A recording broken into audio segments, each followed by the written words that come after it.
3 मुकदमों की पेशी थी, उसके लिए हाजिर हुआ और अपनी उस सिलसिले में जिसकी तारीख पड़ गई है, मैं ये अर्ज करना चाहूँगा कि इस वक्त पूरे मुल्क में बहस चल रही है। जो कल इसाक डार साहब ने एक वफाकी बजट पेश किया है, मैंने उसका मुताला किया है और जो मैंने सरसरी मुताला किया है उसके बारे में ये कह सकता हूँ कि ये झूठ का पलंदा है और हिंसों का घोर धंधा है।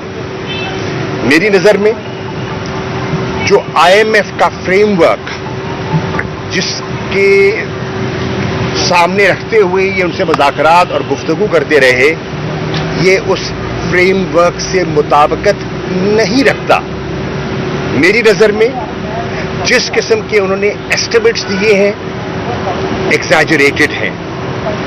मेरी नज़र में IMF शायद उन्हें इस बजट को, इनके टारगेट्स को कबूल करने में शायद दिक्कत महसूस हो।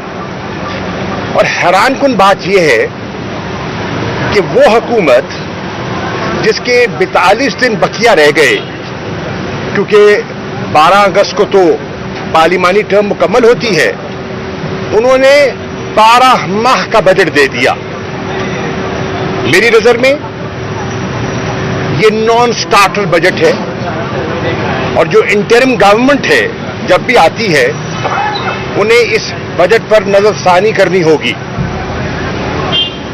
और जो हुकूमत मुंतखब होकर आएगी उन्हें एक दफा फिर नजरसानी करनी होगी।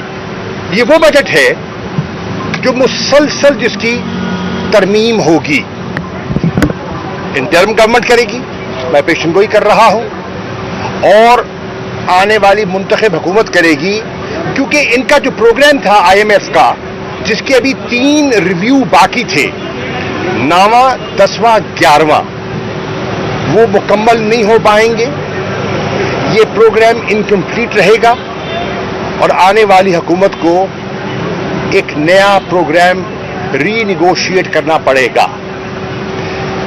इस बजट से इन्होंने आवाम की मुश्किलात में इजाफा किया है। एक खास तबके को कुछ रियायत दी है, आवाम को, मुतवस्सित तबके को इस बजट में कोई रियायत दिखाई नहीं देती। मुझे खुशी है कि इस महंगाई के आलम में जो हमारा तनख्वाहदार सरकारी मुलाजिम है, उनकी तनख्वाहों में इजाफे का एक शुनीद है। मैं पूछना चाहूंगा डार साहब से, आपने कहा कि 30% और 35% तनख्वाहों में इजाफा होगा। मुझे बताइए पैसा कहां है आपके पास? मुझे बताइए ये पैसा कहां है? और जब आपने 30 से 35% इजाफा कर दिया तो आज सिंध का बजट आएगा और जो सूबाई बजट आएंगे, क्या उनको अपने सूबाई मुलाजमीन की तनख्वाहों पर नजरसानी नहीं करनी होगी? और अगर वो अपनी तनख्वाहों पर नजरसानी और पेंशन्स पर नजरसानी करेंगे तो आपने अपने बजट डॉक्यूमेंट में जो 650 अरब का सरप्लस शो किया है, वो कहां जाएगा? वो कहां से आएगा? मैं ये सवाल है मेरा डार साहब से।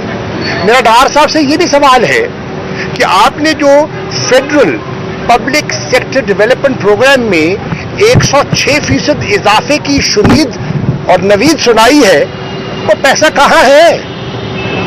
कहां से कटेगा? मैं आज कह रहा हूं, 12 माह का बजट दिया वफाक ने और 4 माह का बजट का फैसला किया पंजाब ने। तो ये डेवलपमेंट का बजट क्या पंजाब से काटेंगे? क्या पंजाब के जो तरक्याती रकूम है, वो जो बजट पेश होगा वहां से कटेगा? ये कौम के साथ मजाक किया जा रहा है।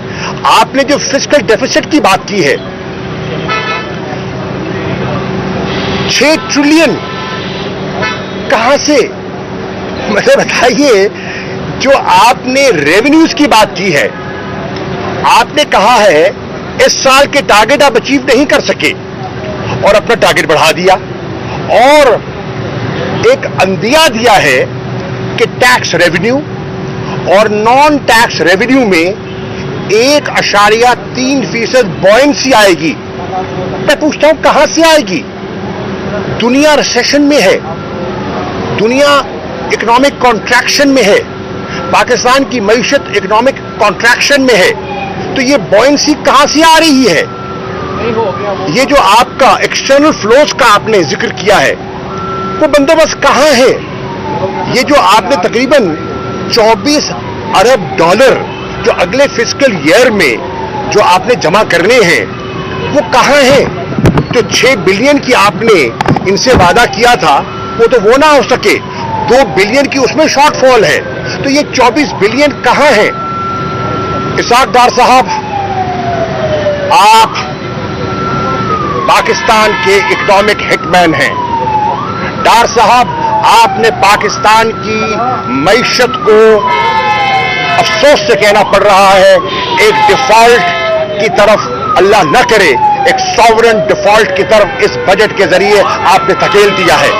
اور آپ دیکھیں گے جب اس کا پورا مطالعہ کیا جائے گا اور اس پہ بات کی جائے گی تو پوری حقائق سامنے آ جائے گی. چھوٹا سا سوال ہے سر, یہ بتائیے گا کہ اکتوبر میں الیکشن کی باتیں ہو رہی ہیں, اگست میں بجٹ میں آپ کو لگتا ہے الیکشن ہوں گے یا عرض یہ ہے؟ دیکھیے عرض یہ ہے, انہوں نے بجٹ میں 48 ارب روپے الیکشن کا رکھا ہے نا, تو اس سے تو اندازہ یہی لگایا جا سکتا ہے کہ الیکشن ہوگا. اب نیتوں کا حال اللہ جانتا ہے, لیکن بجٹ میں پیسہ رکھا ہے, نمبر 1. اور نمبر 2, آئین کے مطابقت سے 12 اگست کو اسمبلی کی ٹرم ختم ہو جاتی ہے, تو الیکشن تو ہونا ہے. اگر آئین کے مطابق چلنا ہے تو الیکشن ہونا ہے, اور اگر آپ نے آئین سے ماورا کچھ کرنا ہے تو پھر میں کیا کہہ سکتا ہوں. اور خان صاحب کو مائنس کرنے کی باتیں ہو رہی ہیں, ان کو مائنس کر کے اور جو الیکشن جو سینیریو بن رہا ہے, ایک نئی پارٹی بھی وجود میں آ گئی ہے ترین صاحب کی. دیکھیے نئی پارٹی ایکسیپٹیبل کتنے ہوں گے قوم کے لیے الیکشن؟ دیکھیے ہر سیاسی شخصیت کو اپنے سیاسی فیصلے کرنے کا حق ہے. جن دوستوں نے فیصلہ کیا ان میں بڑے بڑے نام ہیں, بڑے وزنی سیاستدان ہیں, یہ ان کا استحقاق ہے, انہوں نے اپنا استحقاق استعمال کیا ہے اور انہوں نے اپنا ایک جماعت کا اعلان کر دیا. میں اس کے بارے میں صرف اتنا کہنا چاہوں گا, ایک مریض کو حادثہ ہوا اور مریض کو ایمرجنسی میں لے گئے, مثال کے طور پہ سروسز ہاسپٹل یا قریبی ہے اس کے لے گئے ایمرجنسی میں, ڈاکٹر نے اس کا معائنہ کیا اور معائنے کے بعد اس نے کہا ڈیڈ آن ارائیول. تو میں یہی کہوں گا this is a launch which is dead on arrival. آپ اپنی پارٹی کا آپ کیا فیوچر دیکھ رہے ہیں؟ تحریک انصاف کا ایک وفاقی جماعت ہے اور اس کی پہنچ اور اس کی سوچ اور اس کی حمایت چاروں صوبوں میں, گلگت بلتستان میں ہے, آزاد کشمیر میں ہے, شہر شہر ہے, گاؤں گاؤں ہے, کریا کریا ہے, محلہ محلہ ہے, گلی گلی ہے, کوچا کوچا ہے. تحریک انصاف ایک حقیقت ہے, ایک وفاقی سوچ کی جماعت ہے اور انشاءاللہ مجھے اس کا ایک روشن مستقبل دکھائی دیتا ہے. Thank you.